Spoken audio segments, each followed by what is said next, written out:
Welcome to Marketing for Marketers, the series where we interview the brightest minds in marketing to unlock the insights behind their strategies to drive pipeline. Today we've got Vlad and Andrei with us, the founders of Full Funnel. I would say probably the most recognized faces in the ABM sphere, at least, maybe also in marketing. Vlad, Andrei, good to have you on board. Do a quick introduction. Thanks a lot for inviting us. Wanna make an intro, Vlad? So hello everyone, Vlad here with Andrei from Full Funnel. What we do is we work with B2B companies with high ACV, high deal size and complex and long sales cycles, helping them implement account-based marketing to drive more pipeline and revenue. And post a lot on LinkedIn. We work with awesome partners like you guys. Always enjoy talking with the community. And so really, really happy and thank you so much for having us here. Always a pleasure to be with you, Vlad. And Andrei, sorry, I didn't want to leave you out. I wanted a lot of details here, so thanks a lot for inviting us. As Vlad said, we've been for quite a long time in the trenches talking about enterprise sales and marketing pipeline development with account-based marketing motion, and happy to share our insights and knowledge today. Beautiful. Yeah, and I think the title we've got here is awareness to revenue. So definitely, one thing you didn't mention is you are also, I know you guys as being the ABM guys, but you are doing a lot more on demand generation in general and like full funnel focusing on everything in regards to both ABM and demand generation. Yeah, that's true as well, because I mean, here's the name, or basically here's where the name of our company originates from, right? I think the biggest problem that I observe in B2B marketing is that there are marketing camps that promote one motion against another. And then, for example, it's just enough to open LinkedIn or Substack or Twitter, and then you'll see product-led, sales-led, marketing-led, inbound-led, relationship-led, account-led, whatever. And you see like everything is led. There are kind of fierce debates about what's better, what's working, what's not working, and as you guess, there are constant debates about outbound is that, paid performance is that, SEO is that, like content is that, account-based marketing is that, everything is that. So, and I understand from the marketing perspective what like everybody tries to find their place on the sun. But if you look at business, I think behind the scenes we always chat about football, right? And I would share that business in some way very similar to the football team organization, right? If you want to win the league, if you want to win your championship, right, you need to have a great coach, you need to have the right players, and these players, they can't work in silos, right? The defenders just tackle and then throw the balls, right, and don't do anything. Forwards, they just dribble and score, and then they don't help defense or midfielders to get that ball, right? The best teams are the cross-functional teams, right? So these are the teams where there is a cohesive collaboration between them. And the same is here, right? If you look at the buyer journey, why I'm sharing all of this, the buyer journey is never linear, right? And it's never repeatable in a way that's like that every single account, right, would just, let's say, execute the same steps in the buying process as existing clients, right? It's always different, but what is never different is the patterns, how the buyers become aware of different products, right? So first of all, most of them are not in the market, right? And even everybody who is listening to us today might not be in market to buy intent data platform or buy like ABM consulting services. But a lot of people listen to this because they want to learn best practices, learn something that could help them with their career, with their profession, with their responsibilities, etc. Right? That's the key. So in a nutshell, a lot of people, first of all, become aware of different vendors. And with Vlad, we often refer to a great research done by Pavilion, where they interviewed like a few hundred of B2B market, basically B2B executives, right, from technology companies, and 86% of enterprise buyers, they mentioned that they always reach out to prioritized vendors, right? So that means that the first step is creating awareness. If you're not there, if they don't know you, you're simply not being considered. As simple as that, right?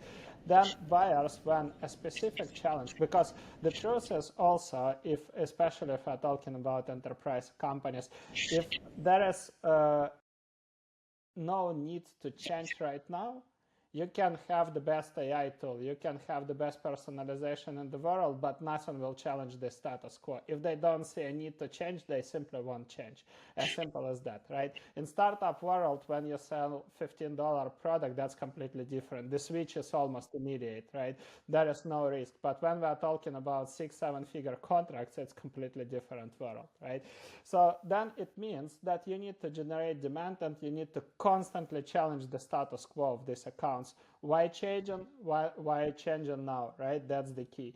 And then this is how, and then proven that this change is possible, right? Basically, this is a nutshell what is demand generation, right? And we are moving through the full funnel concept. When they start considering you, they demonstrate spike in engagement, right? So you can see multiple signals in website visits, right? Engagement with you signing up for your events. Engaging with your content, engaging with your ads. That could be multiple things, right? From this perspective, when you capture this engagement, you build a relationship, you start doing account planning, right? And in a nutshell, account-based motion, I think it's, we discussed this with Vlad, it's incorrect to say that it's just an account-based marketing because it creates a false assumption that only marketing owns it. It's account-based motion, like I said, this is the cross-functional collaboration, and both teams should sit down together and think, okay, how can we move this account forward? The same, how can we create awareness in these accounts? How can jointly we create that demand, right? Now, then the sales process starts, right? When they demonstrate by an intent and an eager talk to you. And a lot of people, they close their funnel here, right? If you look at any CRM setup, the last stage is deal won, deal lost. Yeah. This is where the relationship actually starts, right? So the simple truth, if your clients, I mean your new clients, they're not getting value from your product as fast as possible, they will churn in future, right? That's the first factor. The second one, that if they're not getting value, you can't expect any case studies, any positive testimonials, and you can't expand your business. You can't cross-sell or upsell to these companies. As simple as that, right? Who is going to spend more money while not demonstrating ROI for the initial purchase? As simple as that. And a lot of companies, they neglect it. And whenever we look, for example, we often get a request to build the expansion motion. But when we explain that we need to look at what happens before expansion, companies always say, no, it's going to client success. We are not touching this, and just client success manages this, and we don't need to touch. We just need to reach out to new business units or buying committee groups and try to upsell our product. So in a nutshell, a lot of companies, they don't think about what's happening after sales. And full funnel concept means, right, if I touched already the client success team and the product team obviously is involved here, that all teams start thinking in terms of entire buyer journey or account journey, if you will. How can we create an awareness and move from awareness not to revenue only? Because I know a lot of companies on LinkedIn that brag about their revenue, especially in startup world. I guess you have seen this, but they never mention their churn, which is funny enough, right?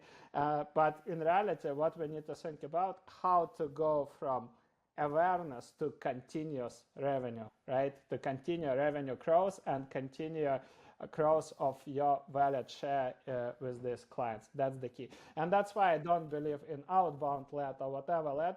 I believe that all of these motions exist because they work, but they never work in silos, and they never work if you just think about them as, you know, growth hacks or tiny shiny objects that it's just enough to buy whatever AI tool and send personalized emails at scales or whatever, right?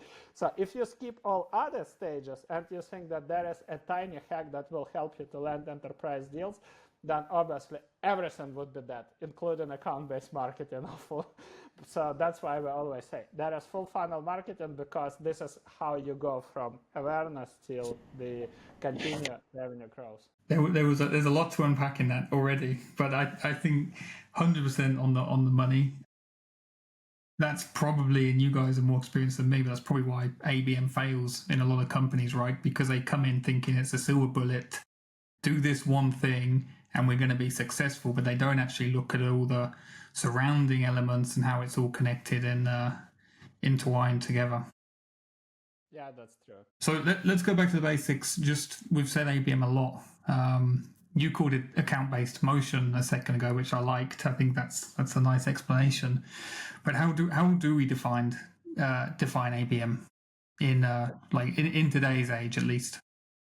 Yeah, I think Andrei kind of gave a lot of clues already, and maybe by just summarizing some of those important aspects, we can get to kind of a definition, although there is a lot of discussion on LinkedIn about what ABM is and what ABM isn't, and I find that pretty useless, to be honest. It's all about, okay, how do you actually generate pipeline, how do you use ABM, which we will dive into later. When it comes to ABM, what we heard from Andrei is that we need to generate awareness and generate demand with those target accounts. So ABM is part of a bigger picture.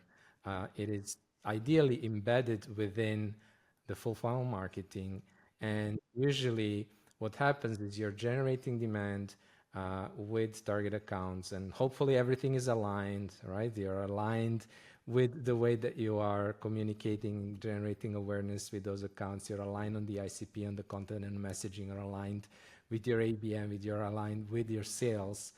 And when you have accounts that are starting to engage, as Andrei was mentioning, they might be like multiple visits to your website, visiting your events, etc.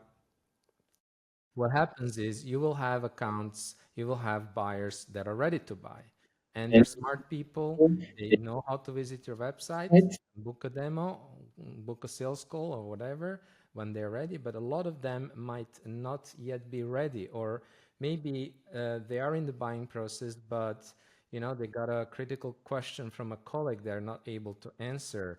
There's like more and more people involved, complex buying committees that are growing from year to year, more scrutiny in the way that the companies are buying, more people are involved. And the larger, we know that, of course, the larger the accounts are, the larger the customers, the more people are involved. And this is actually where ABM really starts playing, where you say, hey, you know what? We know, and we can talk about that later, we know where we can win, what are our best deals, what are our best accounts, our ideal customer profile, ideal accounts look like.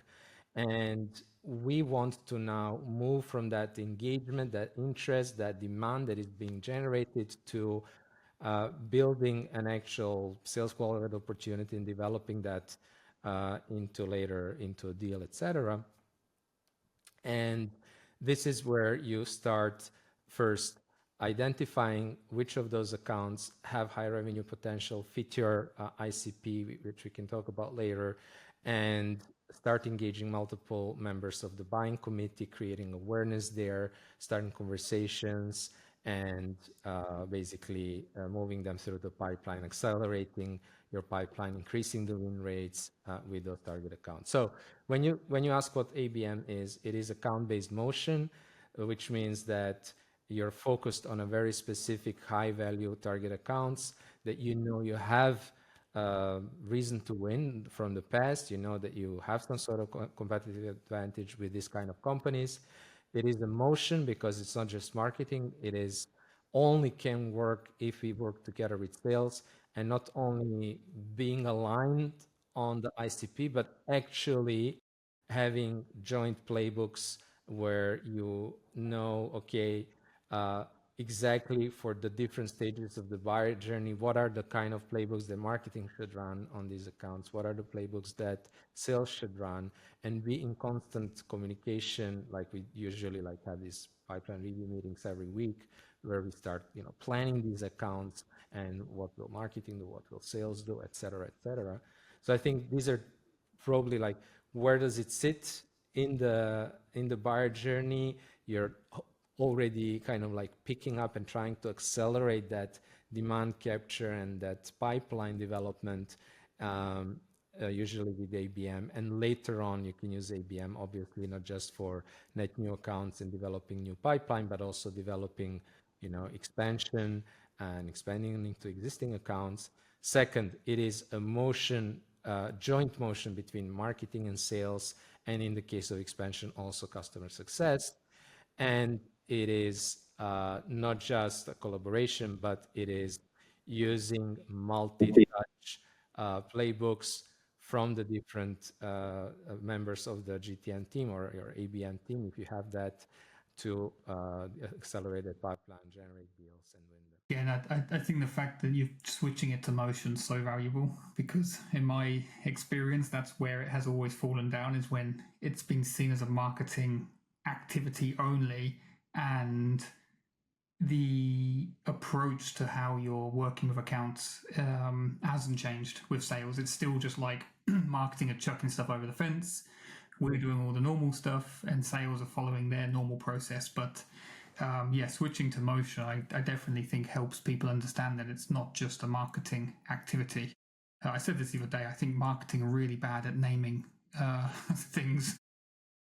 It's part of our job, but we seem to get things wrong and confuse people when we name them. So a lot of companies struggle with pipeline generation. I think a lot of them are spreading themselves too thin. They're trying to do, as Andrei mentioned, all these new tactics are out there. They're trying to do a lot of different things.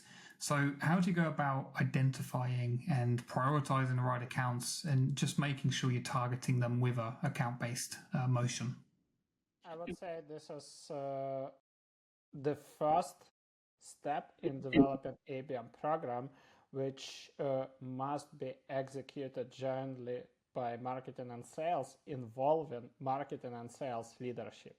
That's the key to avoid any unnecessary arguments in future why we are selecting these accounts, or why we are not targeting this verticals, or why we are not targeting this market, etc. So this is a joint execution, and this is the first step towards marketing and sales alignment. So there are a couple of things here, right? First of all, you always need to come to a narrow scope and strict account qualification criteria.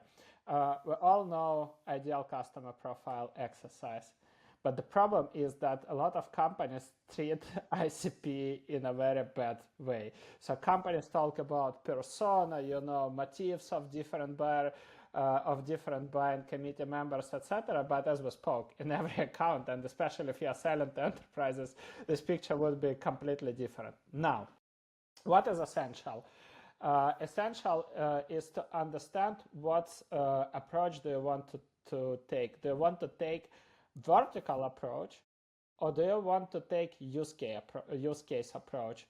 And this is the most common mistake. A lot of companies that have multiple use cases, right? Like, even let's maybe make it practical with Dealfront. You have intent data, you have buying signals, and you have database, right? Literally, these are three different use cases. We can always say, oh, but we just enable sales processes. But in reality, these are three different use cases, right? Now, if you select a vertical and you say, we want to sell to, I don't know, let's say oil and gas companies, to the sales teams. The truth is that you have zero clue, you have no idea what exact use case or what exact need every account in a selected vertical might have. So what's the problem here? It means that your messaging should be generic, including all of these use cases. But when it's generic, it's not appealing to anybody, right?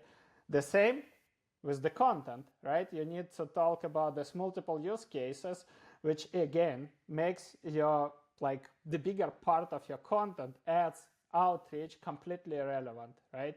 So, or outreach would be, instead of precise and specific, it would be something like a lot of software development companies do. If you need database, intent data, whatever, account enrichment, buying signals, we provide all of this. Let me know if you are willing to chat with me for 15 minutes next week, right? Something like this. So this is the problem. But only when you have a very niche product, right? So it's simply like there is one use case for one vertical, then you can take vertical approach. Let's say if you have multiple use cases, then I would always take the use case approach. You start with use case, and then instead of going like into, let's say, blind discussion how we are going to select accounts, or even worse, what's happening here, sales say, hey, hold on, we have already done territory planning. We would love to see these logos. You know, like Apple, Microsoft, or whatever, Coca-Cola, you get a list of Fortune 500. You guys mentioned it's ABM, account-based. So we're expecting deals coming from these accounts, right? So there are a couple of things here. First of all, who said that these are the best accounts, right, that you need to target? Next, what tells you that there is an actual need, right, that they are going to buy your product? So where I'm heading with this, the first thing that you need to do is to understand your best clients for this use case and understand their buyer journey. What happened or what triggered their buying process? What were the inconveniences happening? What motivated them to challenge existing status quo and change, right? Or switch, if it's switching from another platform, what motivated them to switch from another platform? So that's the first thing. You analyze, obviously, your best deals, because with account-based, you want to replicate, in nutshell, you want to replicate the deals with your best clients, right? So it's, I know that lots of products talk now about creating lookalike audience, but this lookalike audience development is ridiculous, because it just takes the firmographics criteria and says, oh, now you can, like, you, for example, I don't know, you generate a deal with Microsoft, but you could sell to one tiny department, right? But obviously in your CRM, you have Microsoft. Now you can sell to Apple, you can sell to Adobe, you can sell to Oracle, etc. We built a lookalike list for you. Fantastic, right? So let's applaud our new AI tool.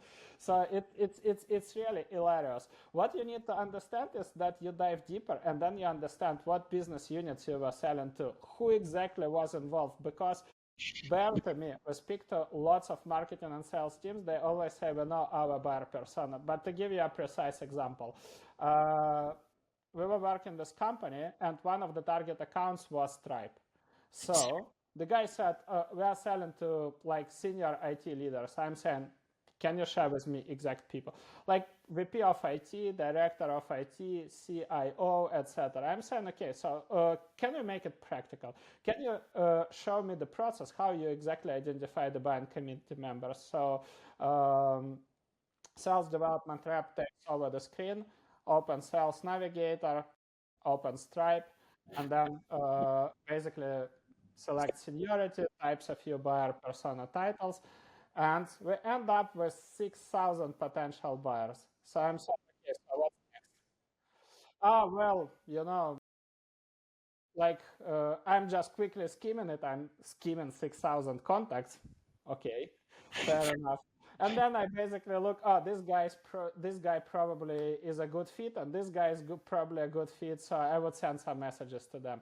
And this is, I mean, I'm not kidding, this is the reality of enterprise development. People, so they use generic buyer persona, and then they just, rely on gut feeling and on luck in this approach. So where I'm heading with this, you need to do a really good deal analysis, understanding business units, understanding exact titles, analyzing the titles of these customers, looking for maybe some patterns. If they are mentioning, maybe there's like quite often with Vlad, we look at specific keywords they might have in their titles and their profiles that give you a clue, right, to how to narrow down your scope and identify the right buyers.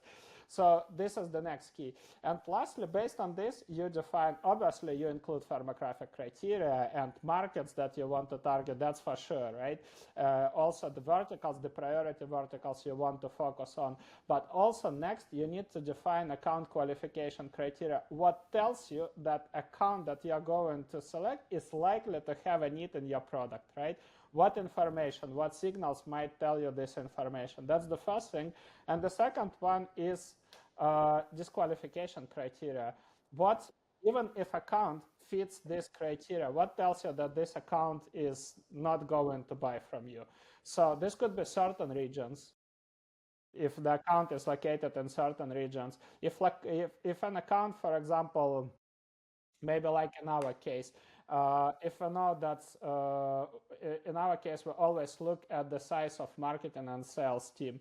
If they have, let's say, less than the marketing team is just 2 people, we know that ABM is not going to fly. In some rare cases, that could be different, but let's say as a rule of thumb, it's not going to fly, and so the team is understaffed and under-resourced, right? Despite their best design intent to launch this. So that could be legacy stack. That could be lack of specific position, right, in this company. So could be multiple factors. And this should be approved by both marketing and sales leaders. When you have this criteria, then you will never, ever make account selection based on your gut feeling. Oh, I think this is a nice account to have, or this is a nice logo to prospect, right? So that's the first step. And the second one is, like you said, account prioritization.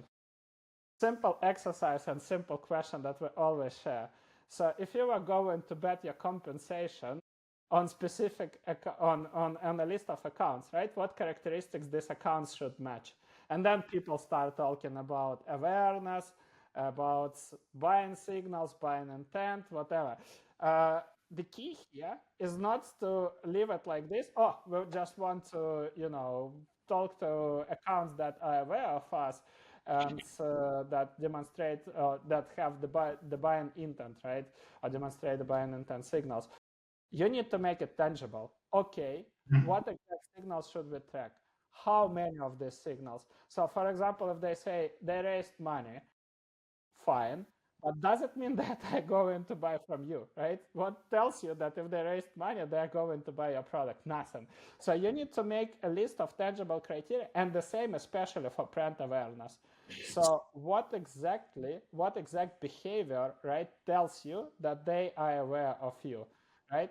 If they opened your automated sales email, is it brand awareness or no? If they visited your kind of SEO optimized blog post and moved away in 30 seconds, is it a brand awareness or no?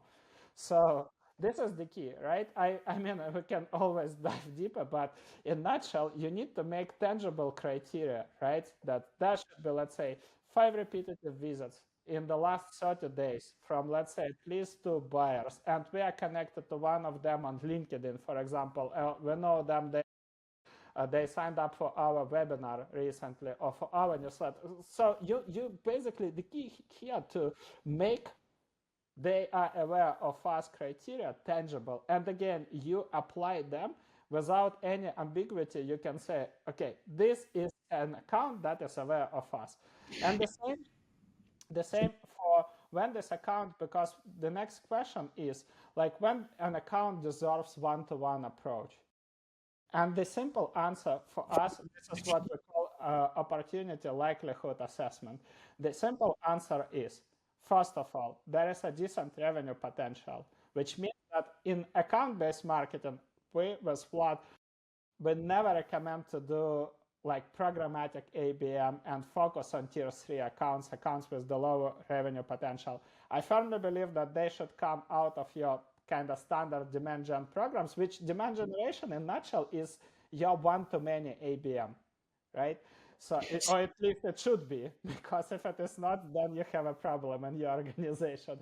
Then, or it should come from light sales outbound. That's the key. You don't invest your resources into low-ticket deals. Next, so these are tier 1, tier 2 accounts. Next, they are aware of you. You need to make a list of these criteria.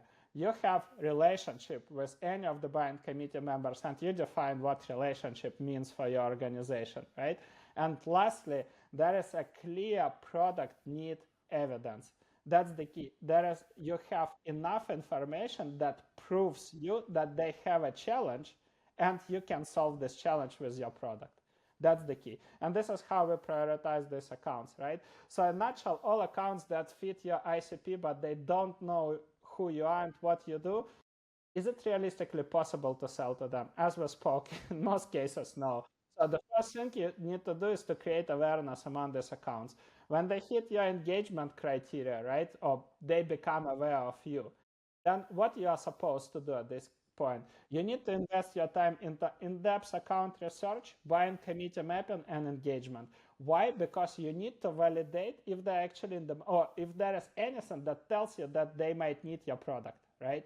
Because again, like we spoke, you can have the best technology in place or the best sales reps, but if there is no reason to change, they're not going to change. So, and last one, right? Last one is where you basically start developing account plans. How you're going to create sales opportunity with these accounts. Engaged accounts, relationship is there, product need evidence is there, and this is where one-on-one ABM starts, right? You go full in with the personalization, personalizing it on account level and each buying committee member level to create sales opportunity with this account. So this is how we go from qualification to prioritization and avoid any kind of wish list thinking approach when it comes to account sourcing to ABM. The lists I've had in the past have normally been like the top football clubs or something like that, you know. But I've got to be honest, I've been in marketing a long time. I've done a lot of account selection and I've gone through it in the detail that you have, but I've never done the criteria for the awareness. I've never agreed on that. I've never agreed on it with sales. I've never shown it to them. I've always kind of gone, you know, at a point, I will tell you this person's ready and you're going to go and work on it. But I've never had that alignment at that stage. I don't think that your situation is unique, to be honest. Thank you. I can sleep well tonight. All right, so we spent a lot of time defining the accounts. We know who we're going after. Now we've got to start engaging with them and start building up this pipeline. So, what's the core components of building a pipeline? Right. So if you look at where Andrei kind of stopped his story, we have our criteria. We can look at the different sources of accounts. We pick them, we prioritize them, and Andrei started to explain that we actually, the way that we prioritize them is based on things like if they're aware of our brand or not, versus, you know, do we have a relationship, yes or no?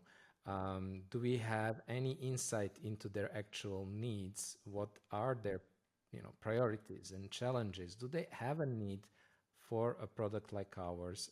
And are they showing any buying signals? And the reason why we're doing this prioritization is not only to know, like, okay, we want to, you know, prioritize the accounts and go from the top of the list, but also you need to align the activity, your engagement, like you said, like how do we engage them? Well, the first question is like, where are they in the buyer journey? And that's a very difficult question. And to be very honest, you can't really know. Like, you can't really know. You don't have the crystal ball that tells you they're exactly on their step 42 or whatever, like internally. So the practical framework that we use there is basically segmenting the accounts into 3 lists. The first one is ICP. We call them cluster ICP because any program is aligned with the use cases Andrei explained, so that we can align our content and messaging with the use case, right? So we call them cluster ICP, so they belong to a certain cluster, so we qualify them, but there is no awareness. We don't know them, they don't know us. These are cold accounts, right? There, what is the playbook? What is the engagement there? Well, the main goal is to create the awareness, right? And the truth with a lot of companies is that, unfortunately, you know, we started this whole story today by sharing, you know, account-based marketing is part of the bigger picture. You have proper, you know, brand awareness generation and demand generation and then ABM, etc. But the reality in a lot of cases is that you don't really have that. And, you know, you have a specific segment of the market where you know you can win and etc. But we don't, the reality is if you list all those accounts, with a lot of them, we don't have awareness. So we need to generate that awareness. And there, the activities will be, again, a mix of sales and marketing, a little bit more heavier on the marketing, where you will be mainly leveraging content that is aligned with that use case, right? So you're let's say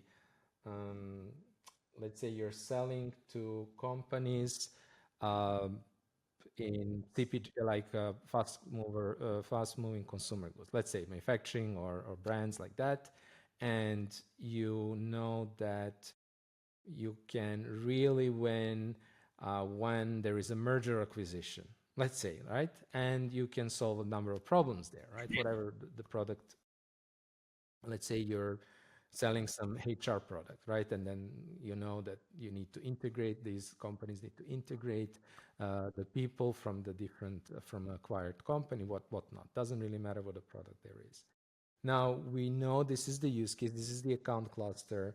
Now we can create content that is going to be relevant to those accounts. We are going to talk about what happens when the CPG, the consumer product good companies go through the merger and acquisition, and we can talk about the people problems and solutions, et cetera, et cetera. So you start to create awareness related to the challenges that they are likely to have because they went through that. So that's how you selected them, right? So that's the first part. Now, it's very important also in EBM is that as you're creating the awareness, there is also a role for sales. And especially like these days, you know, when there is so much out there with AI and automation, and there's so much noise, not only with, you know, messaging, and that used to be the case, that we only had too many messages in our inboxes, but now there's also a lot of BS content that is being generated by AI, unfortunately. So for you to these days to really get your content and your messaging to those target buyers in those high value accounts, which ABM is all about, you need to collaborate with sales already there. They need to be personally out there connecting with those target accounts, whether that's on target communities, whether that's like in physical life or in virtual world, let's say, whether that's on social, probably a combination of these different channels where your buyers are, right? And they can help. So like very simple example is like if we are creating content about those challenges, we can share them on, let's say, LinkedIn profiles of our salespeople who are also connecting with those buyers from those target accounts that we generate. So you're helping position those sales reps not as yet another rep knocking on my door trying to book a meeting with me next Tuesday at 3 p.m., but you're actually you know, kind of like a trusted advisor, you know, an expert in your industry, etc., creating awareness in a meaningful way. So going back to the framework, we have the first list. These are unaware. These are accounts that don't know you, you don't know them. Your goal is to generate awareness, you know, mainly with content, social engagement, community engagement. You know, you may run some field events, webinars, and things like that. Next step is you have created awareness, or you have accounts that have some awareness, and both you and Andrei discussed like this specific criteria. What does that mean? So let's say that's all settled. We know what that means.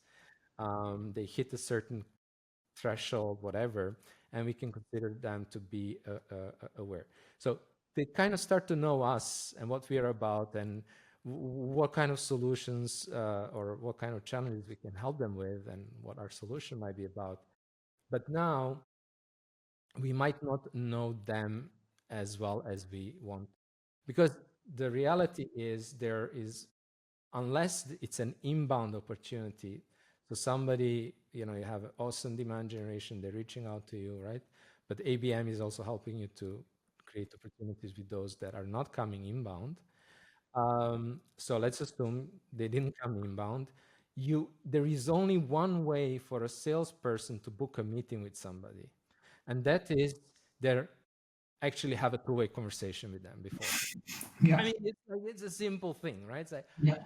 if they're not coming to me inbound, I need to be able to have enough of a relationship so that we have a two-way conversation that's not about the weather, right? That's about relevant stuff, what's going on in my business, etc. So your goal becomes here is kind of twofold. Your goal becomes, okay, I need to start developing those relationships. I need to turn that awareness and engagement into those conversations so that I can do, like I said, two things. First, build those relationships, establish this two-way conversation, but also get the insight about those accounts, because now we want to get to know them. Now we want to understand what are the real challenges that they have, because without that, it is difficult for me to create proper account-based marketing. And account-based marketing is one-on-one marketing. In the end will be one-on-one marketing, where I'm going to say, for the problems that you have, this is how we can help, right? So it's like very specific to the account. So you need to do proactive relationship building. You need to do what we call progressive profiling. You need to do a lot of account research as well. You need to dive deeper to understand, are there any signals? So you have identified initially what are the typical signals, so you want to dive deeper. Okay, have them, we mentioned like acquisitions, maybe new executives being hired, let's say a quarter or two ago. Maybe there is every product will have specific signals. For example, if I'm selling Dealfront and I know I can sell it to, let's say, ABM teams, well, maybe them hiring an ABM person and giving them maybe a quarter to settle in, not reaching what it does, would be a good signal for me to track. I don't know, right? We haven't worked on that yet together, Sam. But this is where you're starting to do things like a lot of marketing and sales really start working here together. Like, you can leverage a lot of marketing touch points to build those conversations and get those insights. Somebody is registering for an event, for an account-based event or a webinar. Me as a salesperson can, connect to them. I can say, hey, I saw that you registered. Thanks a lot. The speaker asked me to collect the questions that people have. Would you mind sharing what is the top challenge that you're trying to learn more about in this webinar? And plays two roles. It helps me connect with that person. It's another touch point. It's a meaningful, non-salesy touch point, but also maybe they will share a challenge. I will get this insider information about that account that is not visible from the outside, from my basic desk research or AI research, if that's what you're using. And I'm here working closely between marketing and sales. I mentioned like whether that's like them registering for an event or maybe engaging with with your content. You can maybe set up, we like setting up things like content collaborations, where you can also get some input from them, et cetera, et cetera. There are different playbooks that you can use. And then finally, what do you do for those accounts that are now know you and you know them? So these are we call them the first list, the cold accounts, no awareness, they just fit the ICP, we call them cluster ICP. The second one that I was talking about, we call them future pipeline. There's some engagement, there's some interest, we are not really sure what the priority and the need is. And the third list, these are kind of the hotter, the warmer accounts. We call them active focus because this is where, as a salesperson, you can spend the most time. They're aware of them. Oh, sorry. They're aware of your brand. There were multiple engagements. You have some two-way conversation there going on. There's enough of a relationship there. And you have some insights. You have some signals, right? They've been, maybe they shared an important, top priority challenge with you, which aligns with what you can help them with. Maybe they're also, engaging, and maybe you'll peek inside of your Dealfront instance and you see that there's multiple or increased visits to your high intent pages, such as your product or pricing or case studies, et cetera. And now we change again. We adapt. If you remember what I said at the beginning, we adapt the activities to the buyer journey stage, right? By using these practical signals, right? So now they're aware of us. We also know what their challenges are, right? And now we can create more personalized account journeys, right? We can create, personalized proposals or solutions, whatever you like to call them, where we can,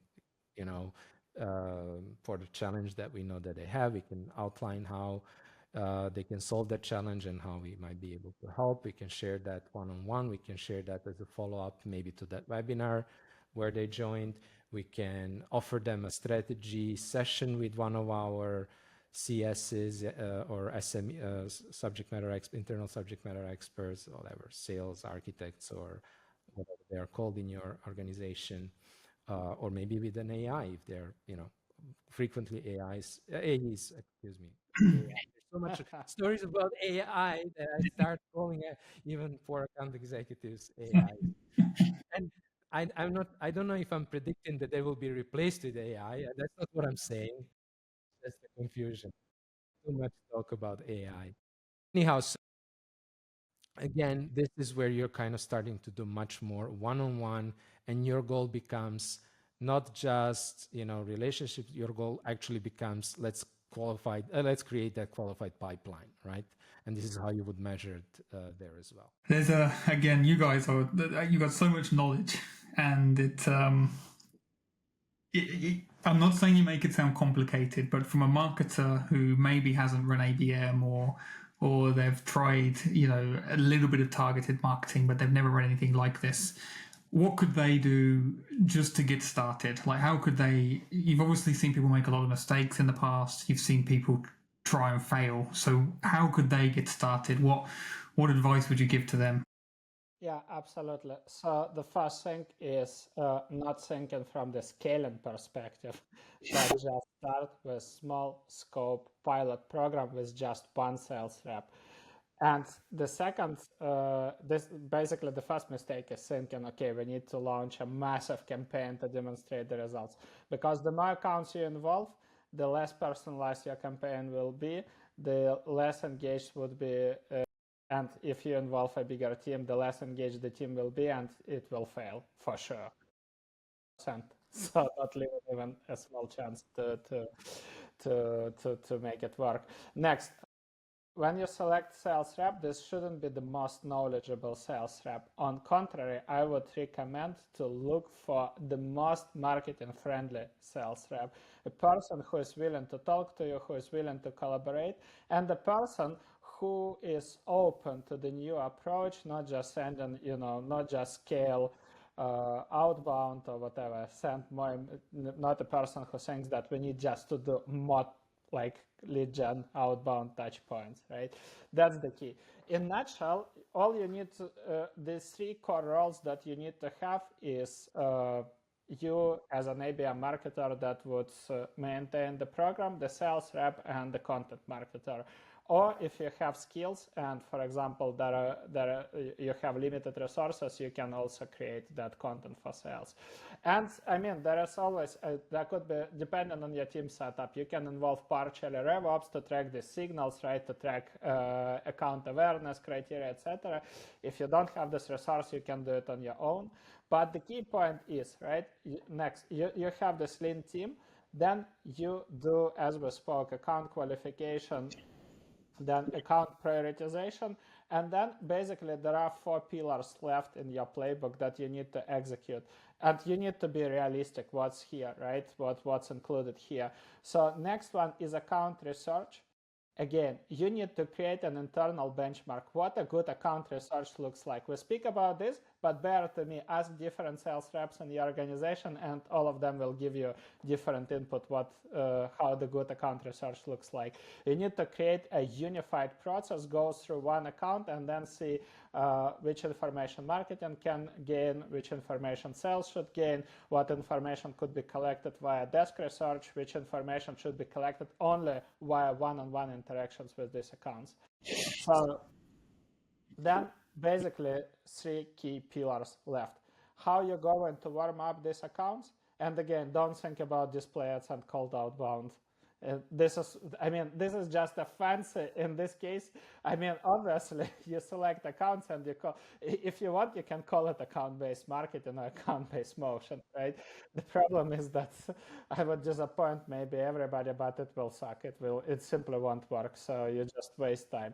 Define how exactly you're going to connect and engage the buying committee members. This is what I mean by account warm-up. Next, when they move to this active focus stage, right? So you build a relationship, you have identified what exactly are you going to do to create sales opportunities, because quite often for buyers, they might see the value and you understand their problems, but they still can't connect the dots to their situation. For example, I know Dealfront or I know Full Funnel, but I don't see how that will help with my exact situation, right?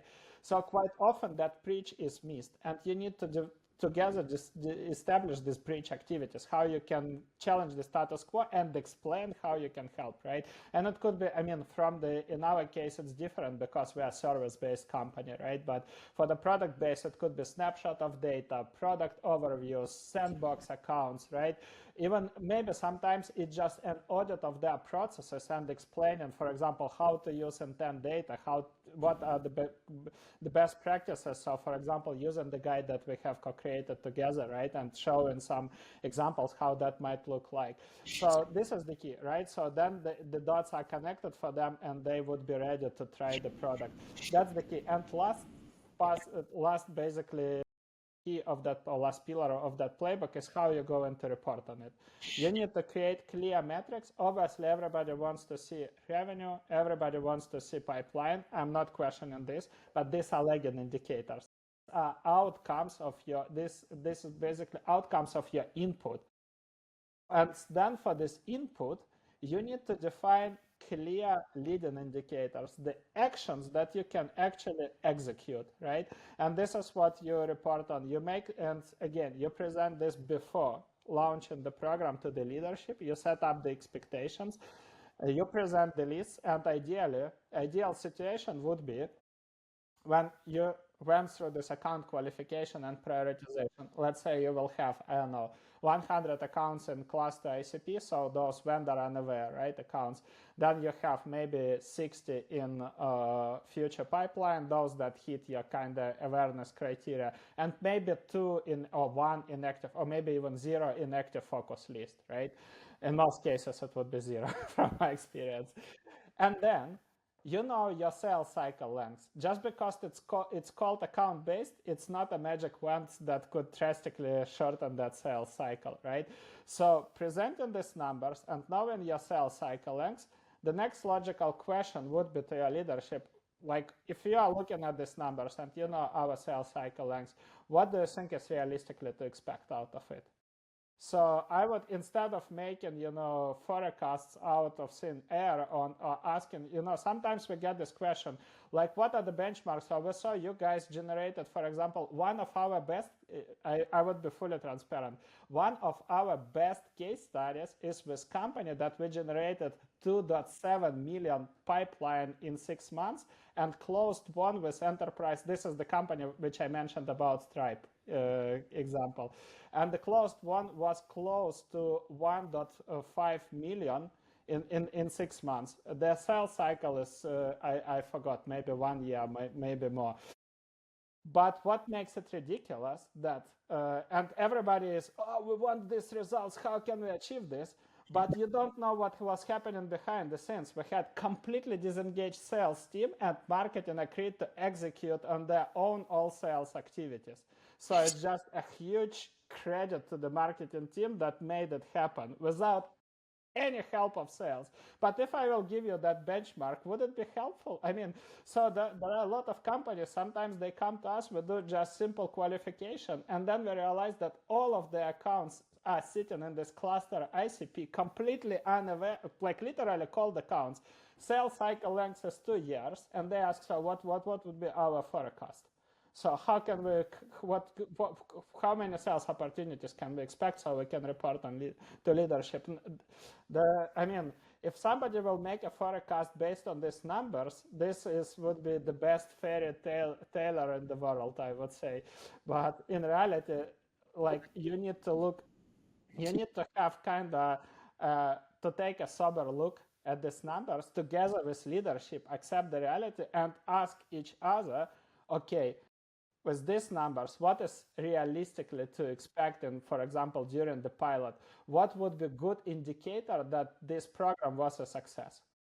And I would say that in this scenario, sales opportunities would be an added value. On contrary, when you have an existing motion and obviously you are refining it, pilot program becomes your internal benchmark, right? And it already creates for you future pipeline. So obviously, next program you should, I mean, again, depending on the sales cycle, but you should expect real sales opportunities coming with assigned pipeline value or even seeing revenue coming from it, right? So this is the key. This is how you need to think about it, and you need to establish these expectations before the program to avoid any surprises in the middle. Okay, guys, you are doing this for 1 month, but we are not seeing revenue, so we are probably going to shut it down.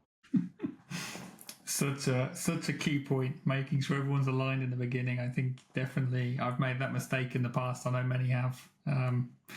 Look, we've reached the top of the hour. Again, as I said, every time we speak, I learn something new myself. So really appreciate you guys joining, coming and chatting with us. Vlad, Andrei, where can people find you if they want to keep the learning going? Okay. Obviously, fullfunnel.io, the name of the company. We post a lot on LinkedIn. We also do these chats. We are going to make a break during the summer, but we do them live. So if you want to join us for a discussion, I guess as of end of August, beginning of September, you can also join our Full Funnel Lives. But meanwhile, meet us on LinkedIn, reach out to us if you have any questions. And I'm sure we'll do another one with you guys. Always enjoying doing this. Yeah, we have to do a round 2. Thank you very much, guys. I really, really appreciate it. Thanks a lot for inviting us.